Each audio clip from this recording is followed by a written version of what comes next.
దేవుడు జరిగించే చర్యలకు కంగు తినొద్దు. కొన్నిసార్లు నీకు జీర్ణం కావు, చేదైన అనుభవాలు, కానీ గుర్తుపెట్టుకో, మొత్తం నీ మంచిగా వస్తాయి. పక్క పక్క అది ఎన్ని వంకర్లన్నా తిరగనే ఖచ్చితంగా అది నీ మంచిగా వచ్చింది. కానీ స్టార్టింగ్లో మాత్రం నువ్వు భరించలేనంత చేదుగా ఉంటుంది. ఎందుకంటే నేను ప్రాక్టికల్ లైఫ్లో దాదాపు 22 సంవత్సరాలుగా అనేక సంగతులు అనుభవించి ఈ మాట చెప్తున్నా. ఏదో కొత్తగా యేసయ్యను నమ్ముకొని యేసయ్యతో కొత్తగా నడక మొదలుపెట్టి నేను ఈ మాట చెప్పట్లా. కొన్ని చేదైన అనుభవాలు నా జీవితంలోకి అనుమతించబడ్డాయి, వాటిని ఎదుర్కొన్నాను. తర్వాత ఆ చేదైన అనుభవాలు నాకు ఎంత మధురమైన అనుభవాలుగా మారాయో, ఈరోజు ఆ చేదైన అనుభవాలే మధురమైన పాటలుగా రూపాంతరం చెందాయి.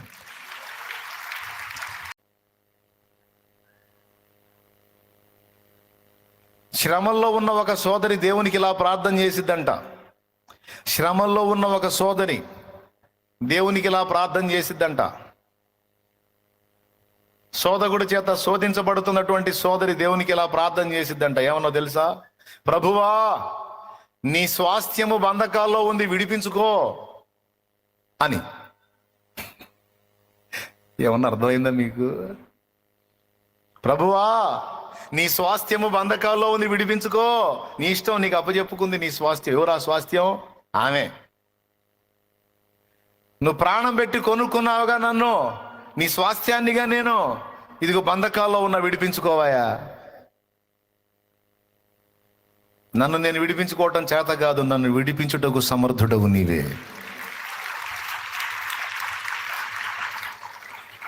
హల్లెలూయా. ఎందుకంటే దేవుడు ఈ పనికి పూనుకున్నాడు. ఈరోజు నీవు ఆయనకు అప్పగించుకుంటే, బాప్తిస్మం ద్వారా అప్పగించుకుంటున్నావు. ఇక ఇప్పుడు ఎంతమంది సిద్ధపడ్డారు, ఏమని అప్పచెప్పుకుంటున్నారో తెలుసా?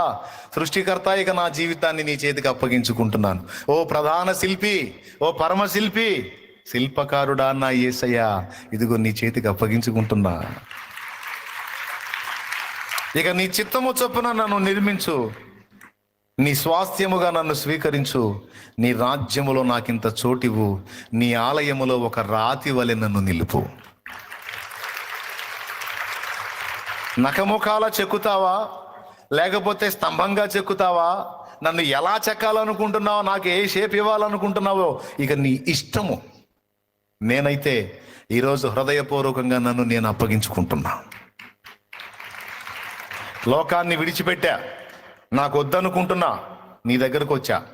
ఇక నాలో నీ పోలికకు అడ్డుపడేటువంటి లోకమంతటిని కూడా క్రమక్రమంగా తొలగించి, నన్ను నీ పోలికగా మార్చి, నీ రాజ్యంలో నేను కూడా నీతో ఉండునట్లు నాకు కృప నీయ్యా అని చెబుతున్నావు ఇప్పుడు నువ్వు. ఆయన పాదాల దగ్గరికి వచ్చి బాప్తిస్మం ద్వారా నువ్వు ఇస్తున్న సంకేతం ఏంటంటే ఇదే ఇప్పుడు నేను చెప్పింది. మొదటిది ఏం చేస్తాడు? వేరుపరిచిన అనుభవం. రెండోది ఏం చేస్తాడు? నీలో ఉన్న లోకాన్ని వేరుపరిచేటువంటి పని ఆయన మొదలు పెడతాడు.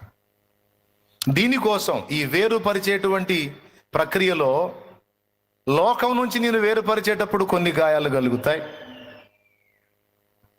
మరి పాత స్నేహాలు, పాత లింకులు, పాత తేడాలు, పాత మంచి చెడ్డలు మొత్తం తెంచుకోవాల్సి వచ్చింది.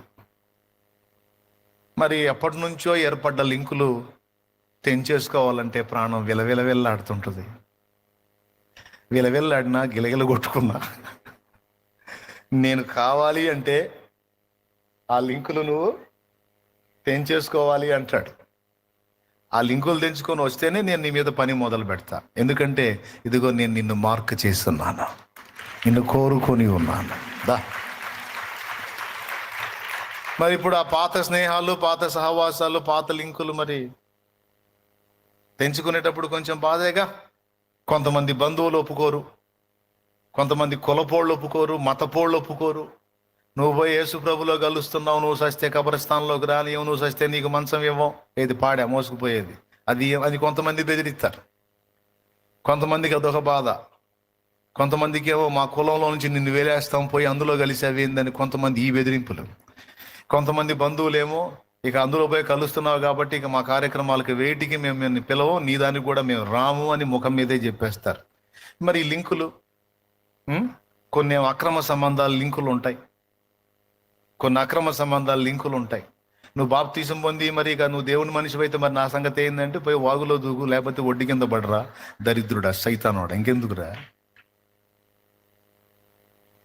అలాగే ఏమయ్యా నువ్వు బాప్తీసం పొంది భక్తుడు అయితే మరి నా సంగతి ఏంటంటే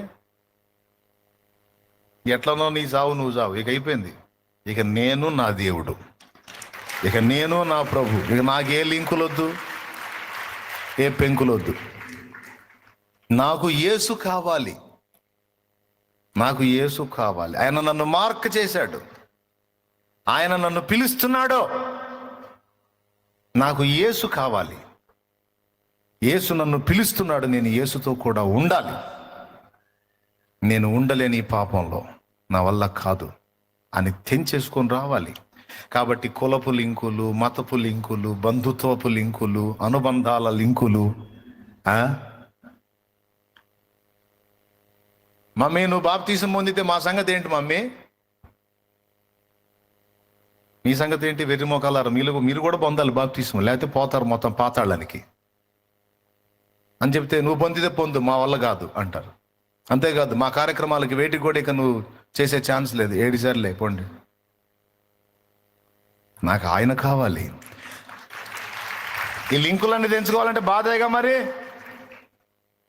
లోకంలో నుంచి వేరుపరచబట్టం, వాటన్నిటిని ఎదిరించి అన్నిటిని తెంచుకోవడానికి ఇష్టపడి అడుగు పెట్టాలంటే కొంచెం బాధ, కొంచెం గాయమా కాదా చెప్పండి.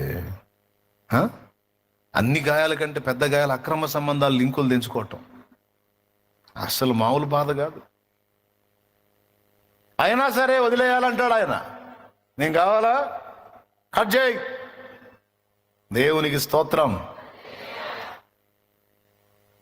ఈరోజు అన్ని డిసైడ్ చేసుకునే వచ్చారు. కొంతమందికి బంధుత్వపు లింకులు, కొంతమందికి పాపంతో లింకులు, కొంతమందికి వ్యసనాలతో లింకులు. అప్పటిదాకా దాగిన మందు బాటలు మాట్లాడుతూ ఉంటుంది, బెదరో వదిలేస్తున్నావుగా నన్ను, ఇన్నాళ్ళు నిన్ను మత్తులో జోగించి నిద్రపుచ్చింది నేను, ఈరోజు వదిలేస్తున్నావుగా నన్ను. మిత్రమా, నన్ను వదిలిపెట్టి ఎలా ఉండగలవు మిత్రమా? ఇక మిత్రమా లేదు, ఇక నువ్వు నాకు శత్రువు. నన్ను శత్రువుగా చూస్తున్నావు, ఇన్నాళ్ళు నాతో స్నేహం చేసి ఇప్పుడు నన్ను శత్రువు అంటావు. మామూలు శత్రువు కాదు, మరణకరమైన శత్రువు నువ్వు. నాకు వద్దురా బాబు నీ సావాసం. నాశనం చేసి ఆడ పెట్టావు. సమాజంలో విలువ లేదు, కుటుంబంలో విలువ లేదు, పిల్లల దగ్గర విలువ లేదు, భార్య దగ్గర విలువ లేదు, బజార్లో విలువ లేదు, బంధువుల్లో విలువ లేదు. నీ దరిద్రమేగా, నీ దిక్కుమాలిన స్నేహమేగా రా మందుగా.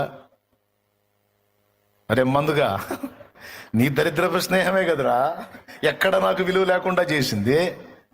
కట్టుకున్న భార్య కూడా లెక్క చేయకుండా అయిపోయింది నా బతుకు. ఇలా నీ వల్లనే కదరా దరిద్రుడా.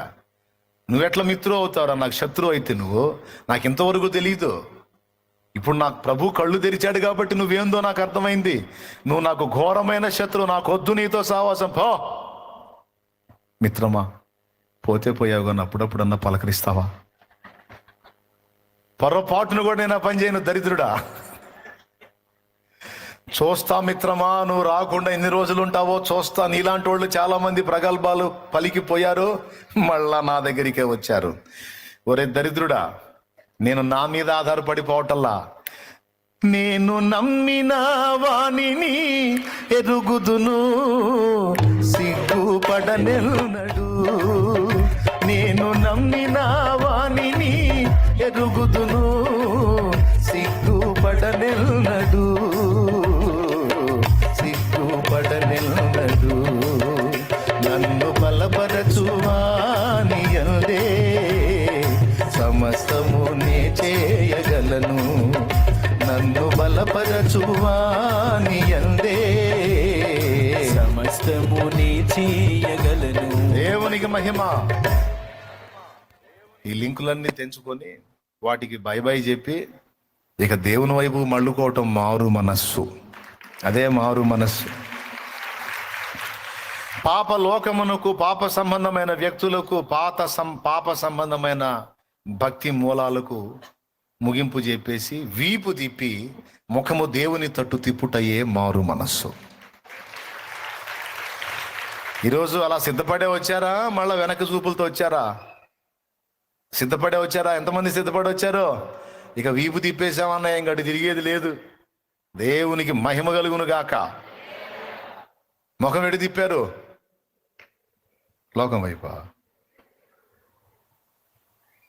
యేసయ్య వైపా? రైట్. దేవునికి మహిమ. ఇప్పుడు ఎప్పుడైతే నువ్వు అలాగున ఆ లింకులు తెంచుకొని యేసయ్యతో లింక్ ఏర్పరచుకుంటావో, ఇక ఇక్కడ నుంచి ఇక నీకు శక్తి స్టార్ట్ అయింది. ఇక ఆయన బలం నీ మీద పని చేయటం మొదలైద్ది.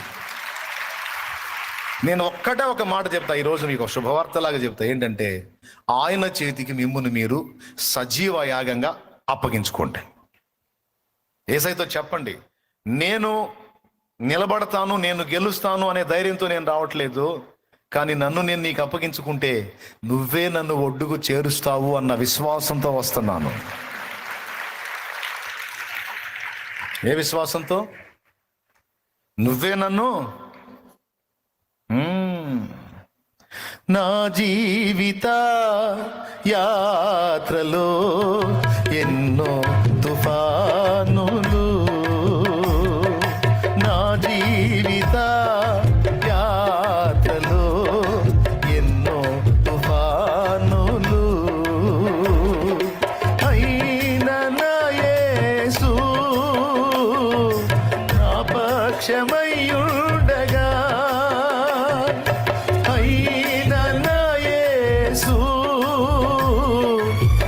పక్షమయ్యుండగా, తుఫాను నడచి కెరటాల నాపి, తుఫాను నడచి కెరటాల నాపి నడిపించును నా యేసయ్యా.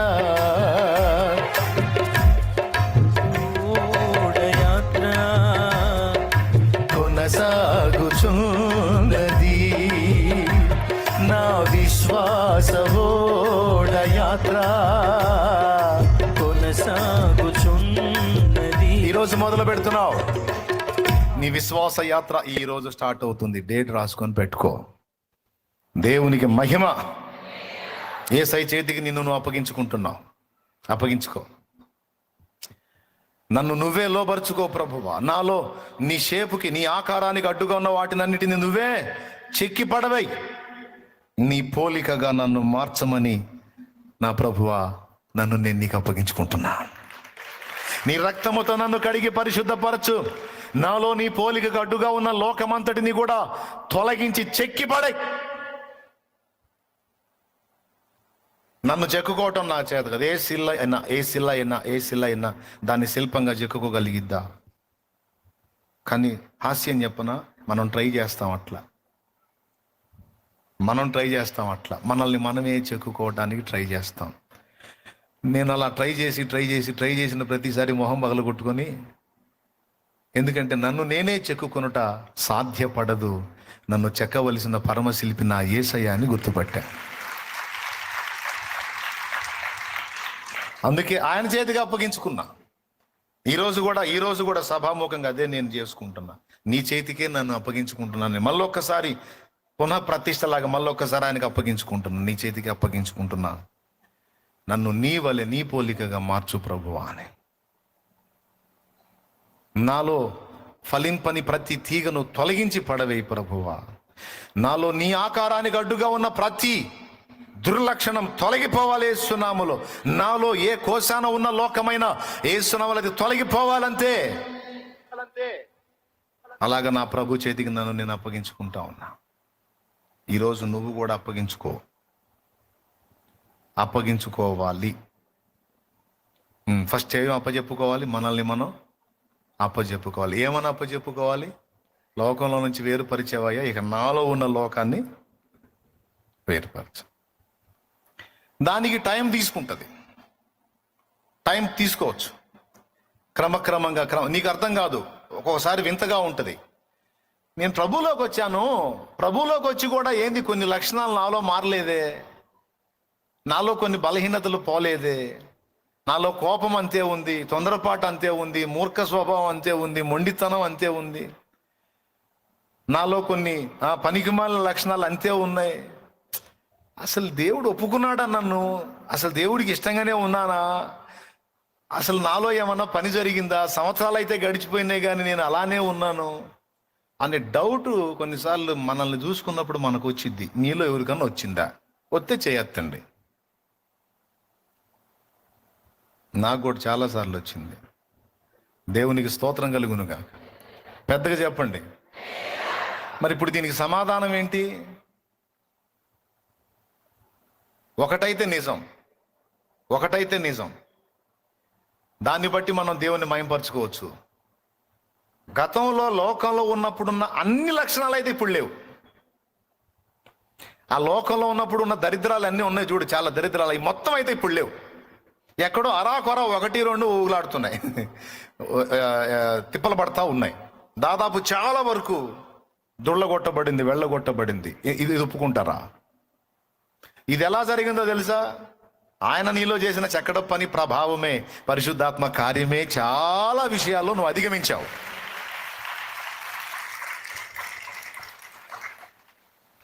ఇక ఉన్న అరాకొర కూడా నీ నుండి తొలగించబడటానికి దేవుడు తప్పకుండా కార్యం చేస్తాడు. దాన్ని నెరవేర్చడానికే కొన్నిసార్లు కొన్ని శ్రమలకు కూడా మనల్ని అప్పగిస్తాడు. తప్పదు. కొన్ని గట్టివి వదిలిపోవాలంటే కొంచెం గట్టి దెబ్బ పడక తప్పదు. అర్థమైందా?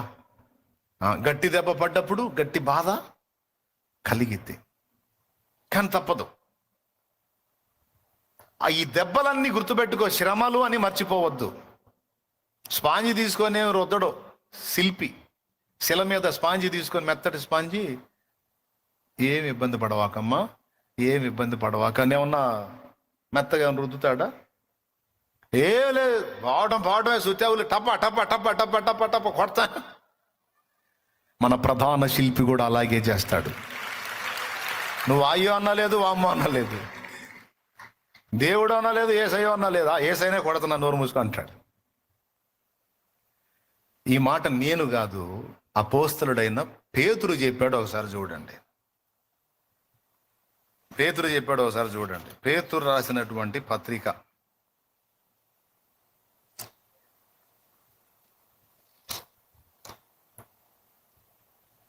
మొదటి పత్రిక 5వ అధ్యాయము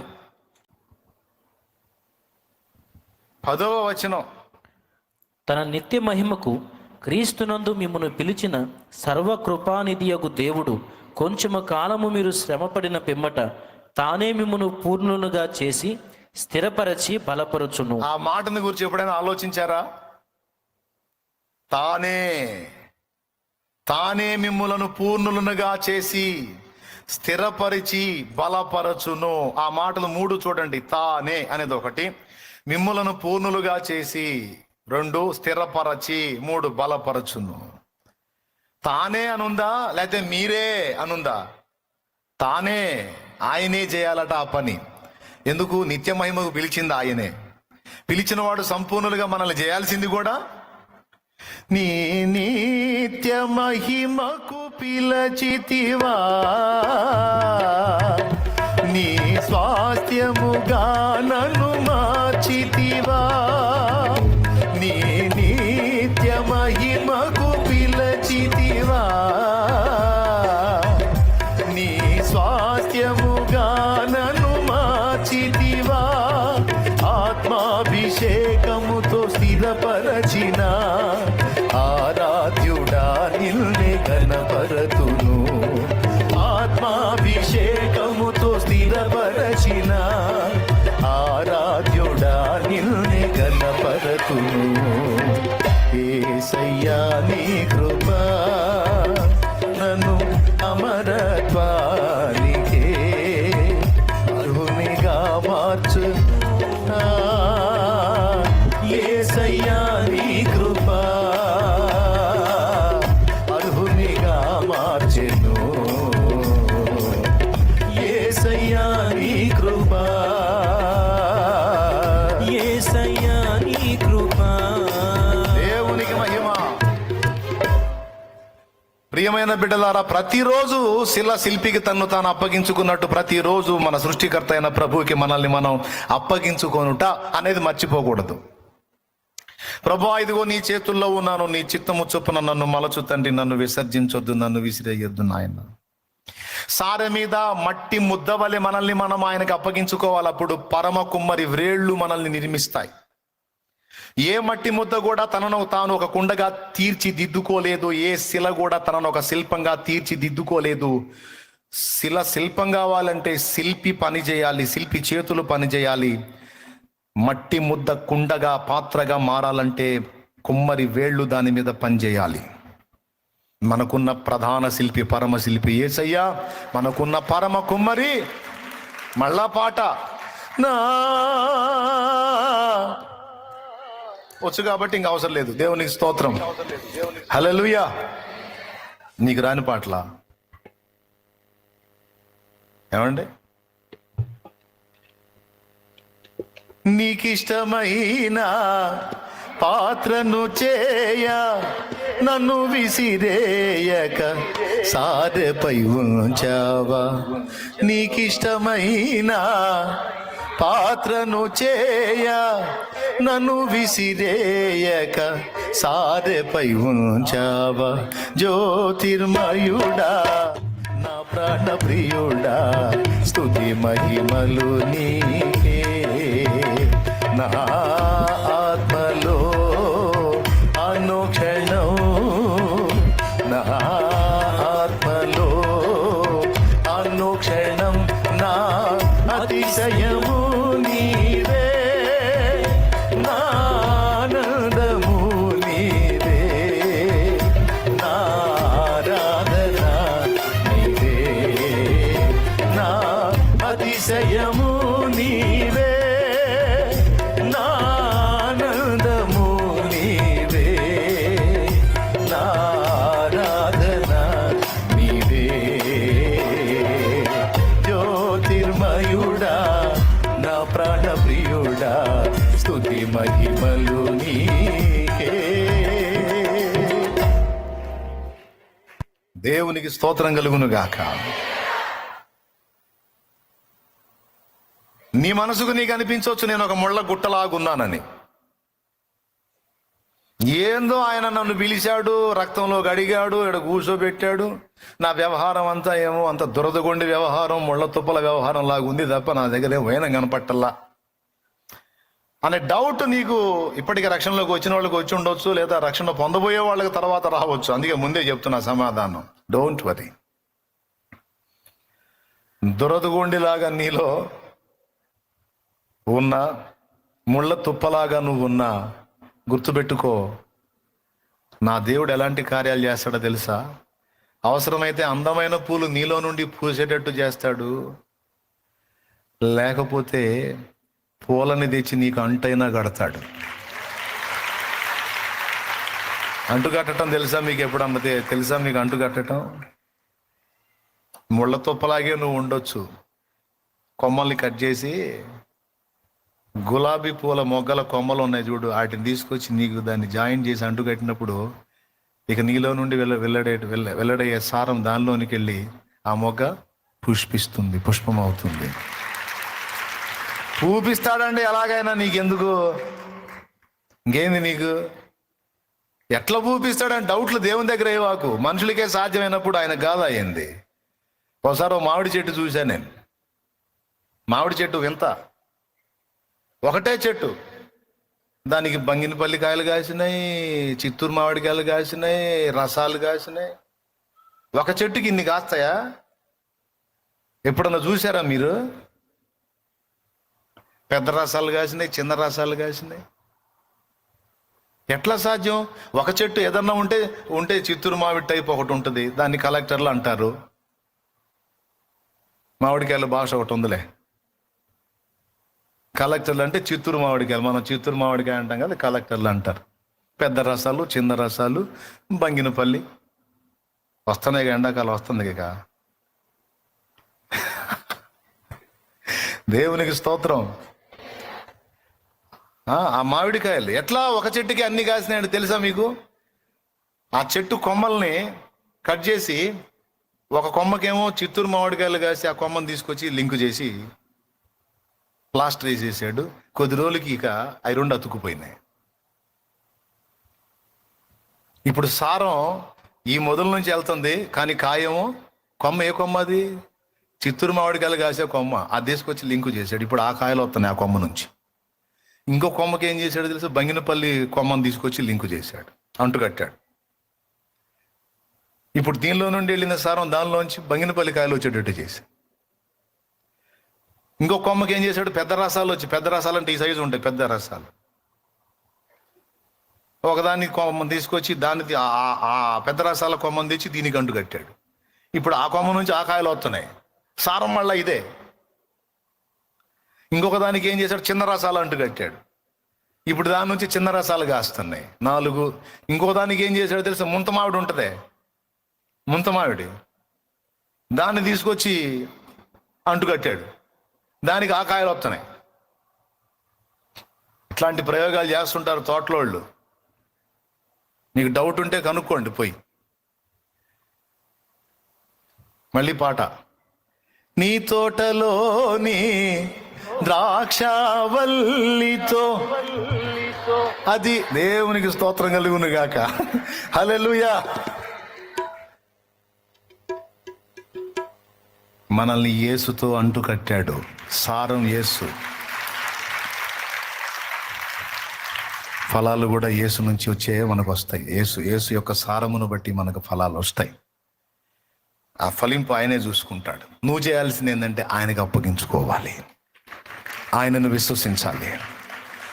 నీవు అప్పగించిన సమస్తమును ఆయన రూఢిగా కాపాడగలడని నమ్మాలి. ఈరోజు మిమ్మల్ని బాప్తీసం ఇచ్చి వదిలేస్తున్నాను. చాలామంది రక్షణకు వచ్చారు, ఈరోజు తీసుకొని వెళ్తారు. నేను మీ వెంటుండి కాపలా కాస్తానా? నన్ను నేనే కాసుకోలేను, మిమ్మల్ని ఏం కాసేది? దేవునికి స్తోత్రం. ఏమయ్యా, బాప్తీసం ఇచ్చి అప్పచెప్తాను. ఎవరికి అప్పచెప్తాను తెలుసా? ఇచ్చేటప్పుడే, ఆ నీళ్లలో ముంచేటప్పుడే, ప్రభు ఇదిగో ఈ ఆత్మను నీ చేతికి అప్పగిస్తున్నాను. ఈమె కథ ఎన్ని మలుపులు తిప్పుతావో, ఇతని కథ ఎన్ని మలుపులు తిప్పుతావో నాకు తెలియదు.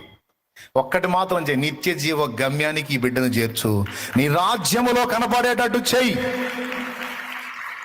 ఇదిగో నా ద్వారా రక్షణలోనికి వచ్చిన ప్రతి ఆత్మని నీ చేతికి అప్పగిస్తున్నా. నన్ను నేను అప్పగించుకుంటా, ఇది మొదటి మాట. రెండవది, రక్షణలో నడిపించిన ఆత్మల్ని కూడా రోజు ఆయన చేతికి అప్పగిస్తా. దారి తప్పిన గొర్రెల్ని కూడా దారిలోకి తీసుకొని రా యేసయ్యా అని రోజు ప్రార్థనలో మొరపెడతా. మామూలుగా రాకపోతే 4 తన్ని నడువులు ఎర్రగొట్టని తీసుకొని రా తండ్రి అని ప్రార్థన చేస్తా. మళ్ళీ నరకానికి పోతారు కదా, అందుకని అప్పచెబుతా ఉంటా. కొంతమంది అలాగ పైత్యం కొద్ది పోయినోళ్ళు, అట్లా పోయి డ్యాన్స్ వేసుకుంటే అటు పోయినోళ్ళు జాయింట్లు ఓడగొట్టుకొని మళ్ళీ లైన్లోకి వస్తారు. నేను మామూలుగా చెప్పినప్పుడు వినరగా ఎగురుకుంటే వెళ్తుంటారుగా, అయిద్ది నీకు అయిద్ది అనుకుంటా ఉంటాను. అయిన తర్వాత వచ్చి ప్రార్థన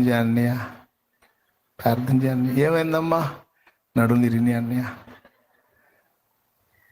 మంచి తల్లి, దేవునికి స్తోత్రం. నిన్ను బహుగా నడుములు ఎరగొట్టినందుకు దేవునికి వందనాలు.